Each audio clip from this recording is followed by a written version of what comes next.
Hi, I'm Lorenzo from Black Mountain Honey. Welcome to another episode of No Nonsense Beekeeping. Today we're looking at these 3 hives. Now unfortunately, the owner of these hives sadly passed away about 8 months ago. The landowner has asked me to come in, take a look at them and just check them over. Unfortunately, they're not in the best state in terms of the boxes and the floors that they're in. I've actually had a peek inside and they seem to be relatively healthy. So I'm just doing a few checks today. I'm going to exchange some of the kit over.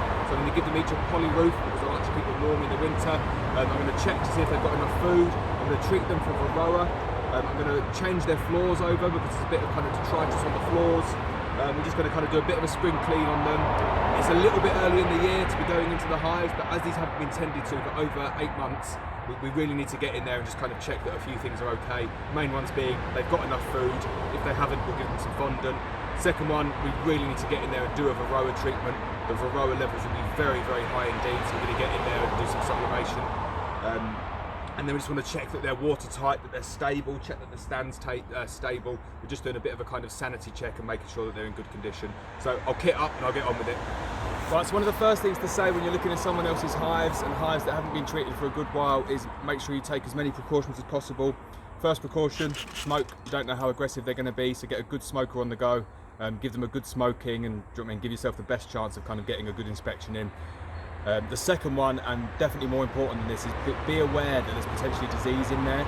The last thing you want to do is go and kind of look for a colony that hasn't been treated. There's potential foul broods in there, so be aware, look for any disease and then take precautions to kind of clean all of your kit, all of your gloves, sterilise absolutely everything when you move on to your next apiaries. You don't want to be spreading disease around the place. So like I say, what we're going to do today, we're going to have a quick look through all the colonies, check for food, check for disease, check for varroa. We're going to kind of upgrade some of the equipment, so we're going to give them a new crown board, we're going to give them a good floor. I'm going to go for a mesh floor this time to keep the ventilation good. We're just going to give them as best possible chance as you can to get them through the winter. Now, they may well get through the winter as they are, but there's no harm in kind of going in, just doing these checks and giving them the best possible chance. So have a look and see what you think.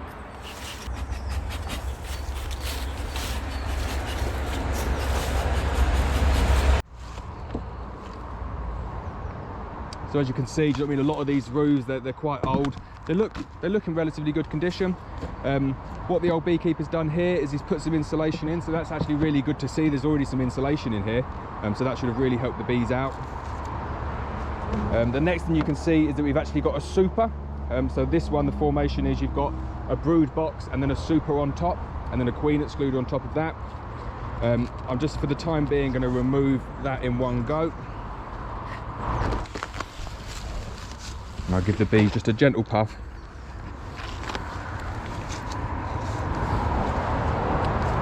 So as you can see there, nice sized colony. They're over 1, 2, 3, 4, 5, 6 and a bit frames.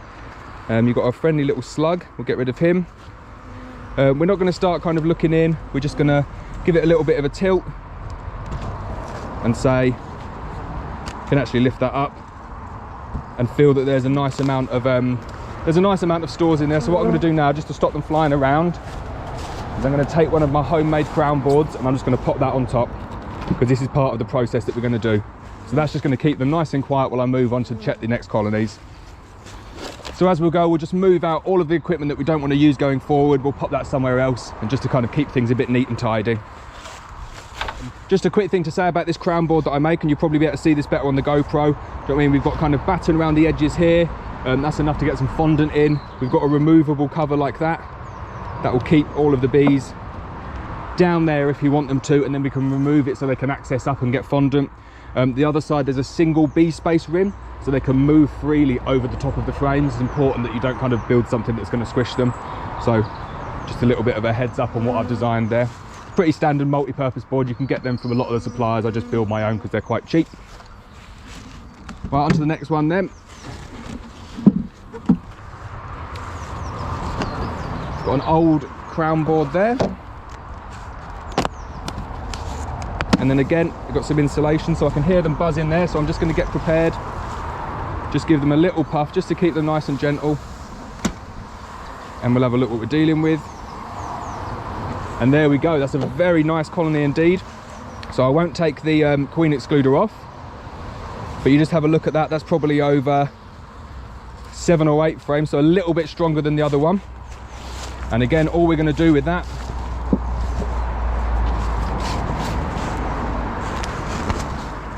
is we're going to have a quick check for weight. That's a nice weight colony, and then we're just going to put that crown board on top there like that, just to keep them happy. So at the moment we've got the 2 colonies. Very happy with them. Do you know what I mean? They're heavy. Do you know what I mean? I can't go into the colonies at the moment and look for that brood. I risk doing too much damage to the colony. So all I'm going to do is I'm going to assume that there is a disease in this colony, and I'm going to treat it as such. So I'll make sure that I kind of sterilise my gloves, sterilise my suit. There's no point going in and checking the frames and verifying that at the moment, because if I treat it as if it is diseased, then I kind of cover all bases. I'll do more damage going in, checking the frames, seeing if they're queen right. You get a feeling kind of when you've been beekeeping a few years, and you can tell that both of these colonies are very, very likely to have a queen in there. It's just the way they cluster, the way they hold together, their attitude, and the bees that are in there. So I'm pretty confident these 2 are queen right. So we'll move on to the 3rd one.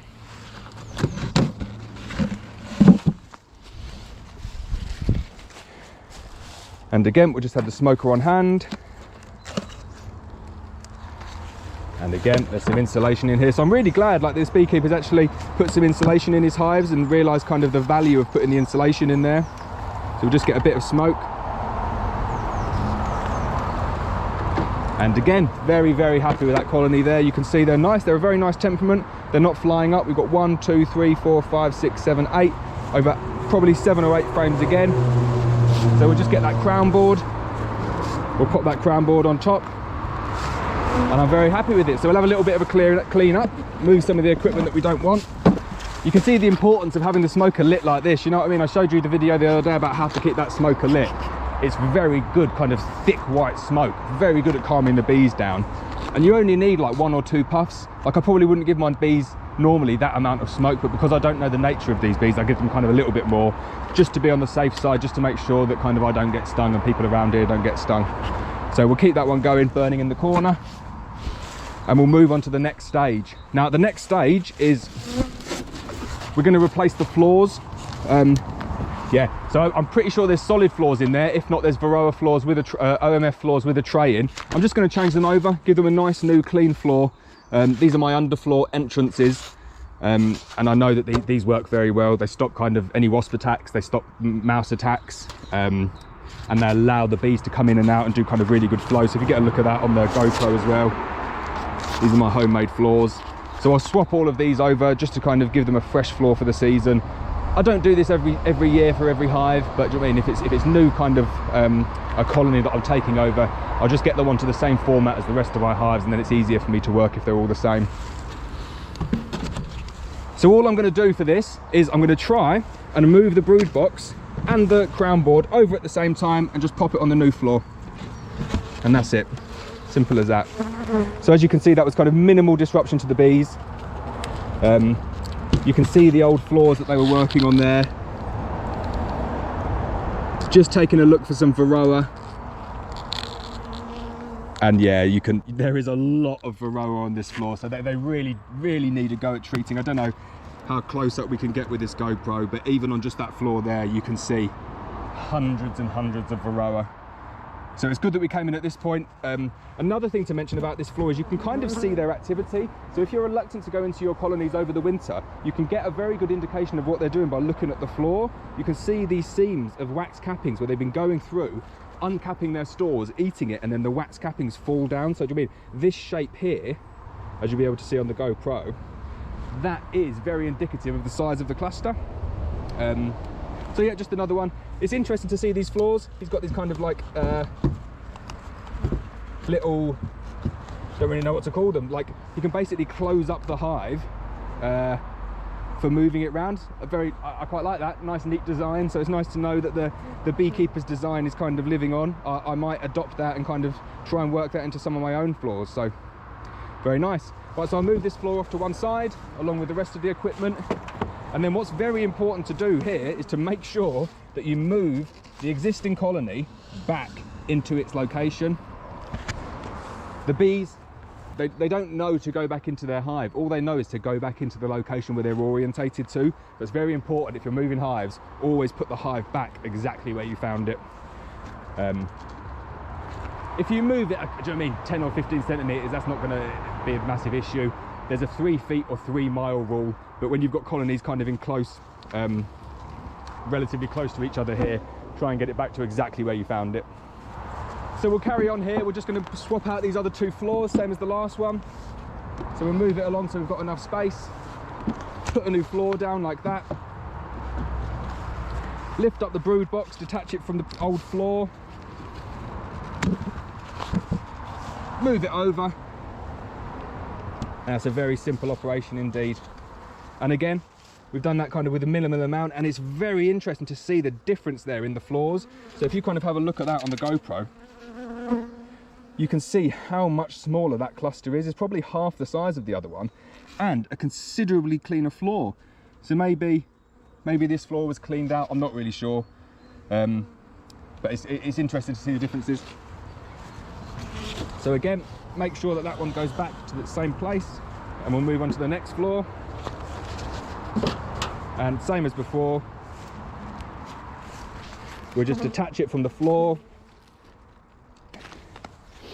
Left my hive tool in the van, so I would normally get in there with the hive tool. And then we move that one over. And I was expecting that one to be the heaviest, and it was the heaviest. Although the cluster doesn't look to seem to be quite as big from the wax cappings on that floor, it's still a relatively big one. Do you know what I mean? That's probably over 6 or 7 frames really, as a tight cluster. And again, you can see the varroa on that floor. So I'd say that this is probably my strongest hive out of all of them here. This one's definitely the worst in terms of varroa, and the middle one's kind of in the middle. So that's it. So that's the first stage done. What we've done is we've taken off anything that's on the top. So the roofs, we're checking the roofs for damage, and I want to change them over to poly roofs anyway. So we're removing any roofs, any queen excluders, any insulation from the top. Done that. Replaced it all with 3 crown boards I'm going to use for sublimation, for some varroa treatment, and I'm also going to use it to feed some fondant to make sure that they get through the winter. That is definitely an insurance in this case. There seems to be a good amount of stores in all 3 of these colonies, but I've got the fondant with me anyway. I've got the crown boards. There's absolutely no harm just putting a kind of 3 or 4 kilos of fondant on, just to double, kind of just to make sure that they're going to get through. What else have we done? We've changed all of the floors. So this is just kind of a bit of a precaution. Give them a new floor, make sure that there's no damage to it, make sure that there's no kind of disease build up. It's a good thing to do, and it standardizes all of the hives as well, make sure they're all the same. I find it a lot easier when you're working with colonies if they've all got all the same kit, they've all got all the same boxes, they've all got all the same frame sizes. It makes working with them a lot easier. So that's kind of how I work. Right, so we're going to move on now to sublimation of oxalic acid.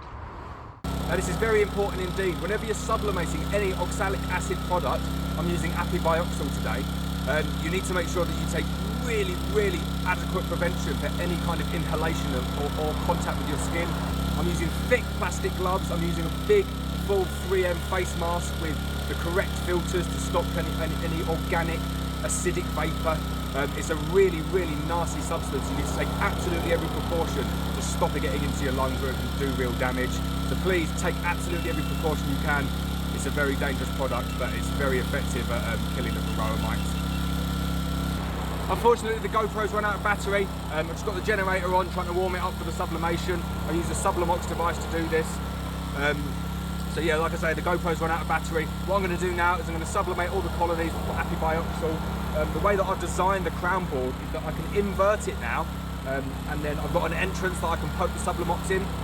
It's a very effective tool for kind of getting that oxalic acid vapor into the colony, but you get it in from the top so that it sinks, as opposed to trying to get it in from the bottom and getting it to rise. I find you get a better kind of distribution and mite drop if you do it from the top and come down. So I'm going to put this on. I'm not going to be able to do a huge amount of talking. Fortunately, the GoPro's died, so I'll have to charge that one up for next time. But you'll get a good idea of kind of what I do, and I'll talk you through it again at the end.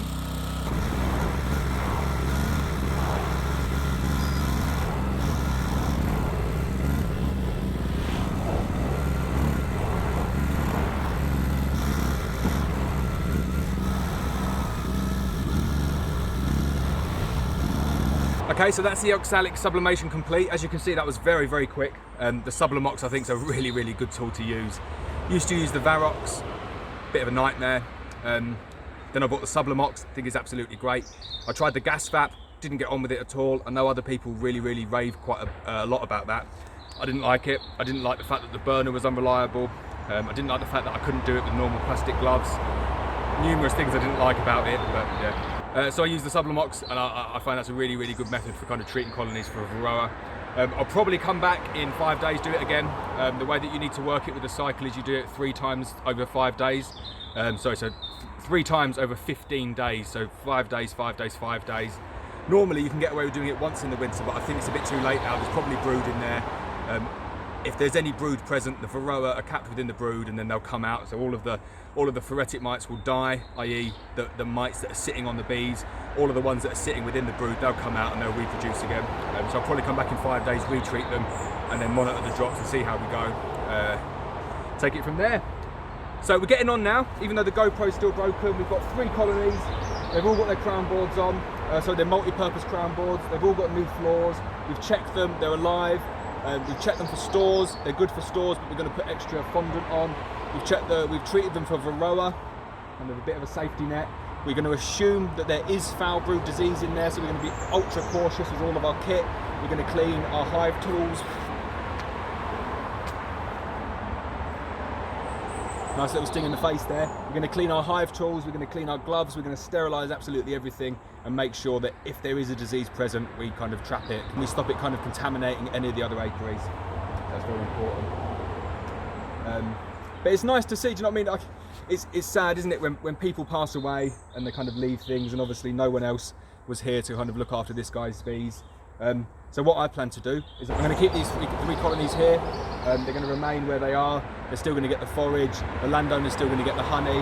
I'll take a little bit of a cut for kind of coming in and managing them. But it's nice, it's got a bit of a legacy.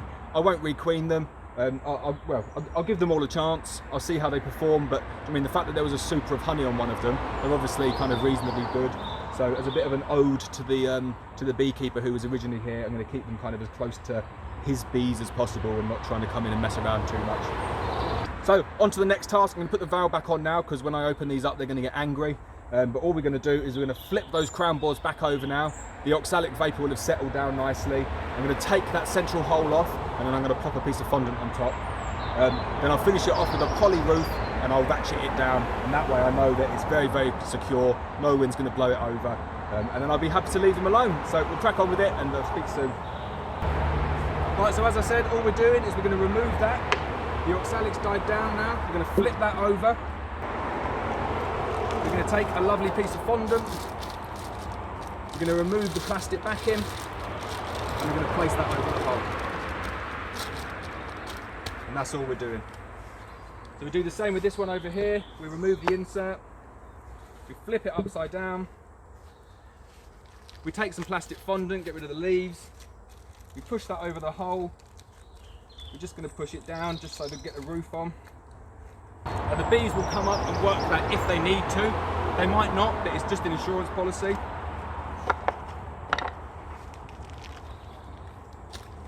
Same as before, we remove that, flip it over. We'll try and get rid of these bees so they don't get trapped. Definitely the most feisty colony, this one, so let's get a little bit of smoke.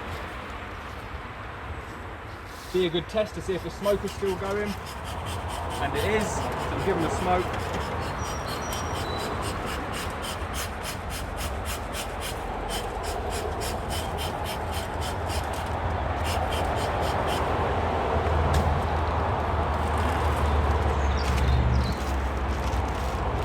Summarise it again, we've got a new floor, we've checked there's sufficient weight within the brood box, we've treated them for varroa, we've put a new crown board on, we've given them fondant, and then the last thing I'm going to do is I'm going to give them each a poly roof in my classic style of camouflage. Can't beat a camouflage roof. And that's it, so we'll ratchet them up now. I always love ratcheting my hives up. A lot of people don't do it, a lot of people just use a block and it's fine, 1,000,001 ways to do it. But I buy these straps from a company online called Handy Straps, and they cost about 60p each, and they're, do you know what I mean, they're proper ratchet straps. They're not the kind of ones that clip in and come loose. Like, these are really kind of heavy duty, up to like 600 kilo straps. You don't need to, it means you don't need to go and check your hives when there's storms for the sake of 60p. So I always think it's best just to kind of strap your hives up.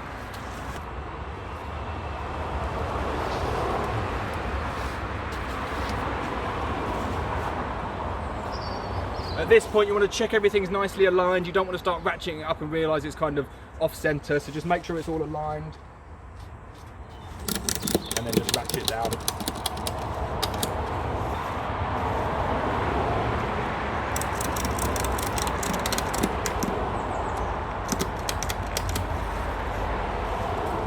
So that's it, we're done for the day. Bit of a longer video, but obviously, do you know what I mean, there's been quite a few things we've done today. So just to summarise what we've done for the final time, get that beer off my ear.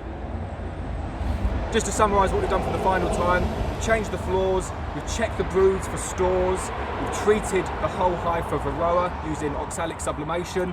We've given them some fondant just as a kind of a bit of an insurance policy. We've given them a new roof, and then we've ratcheted them down, and hopefully that will get them through the winter.